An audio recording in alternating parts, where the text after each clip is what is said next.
everyone! Today, papakita ko sa inyo kung paano ako gumawa ng lumpiang Shanghai na gumagamit ako ng extender. So guys, titingnan nyo yung aking lumpiang Shanghai kung paano ko gagamitin ang oatmeal. Alam nyo ba na ang oatmeal ay masarap sa lumpiang Shanghai? Ganito ang mga proseso na aking ginagawa. Ito ginagamit namin noong ako ay nagluluto doon sa TUP College. Kaya ang aming lumpiang Shanghai ay napakabili and then crunchy talaga siya pag maluto guys. Kaya itong aking recipe, pang negosyo ito.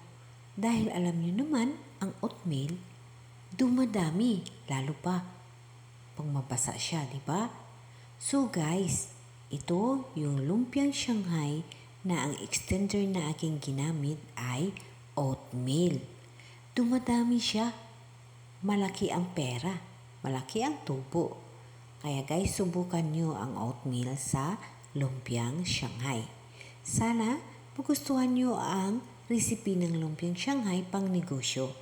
Ito ang aking recipe na ginagamit sa kantin ng TUP College during the time na ako ay kusinera doon or ako isa sa tagaluto sa TUP College, University of the Philippines Technology. Yun ba yun? Diyan sa Taguig. Alam niyo po guys na doon ko lang nalalaman na ang oatmeal maganda pala siya sa lumpiang Shanghai. Malaki na ang tubo, nag-e-extend siya, at pag maluto siya guys, crunchy. And masarap ang lasa ng oatmeal na nakamix doon sa ating karni. And of course guys, ilagay natin siya sa freezer. Huwag natin siyang hayaang malusaw bago natin siya i-deep fry.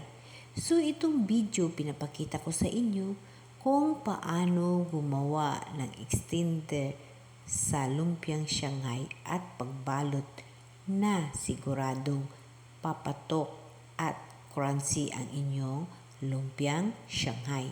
So guys, ito ang aking recipe sa lumpiang Shanghai. Okay guys, tingnan nyo na lang ang video. Thank you so much to all of you sa panonood at sa pagtitiwala nyo sa akin.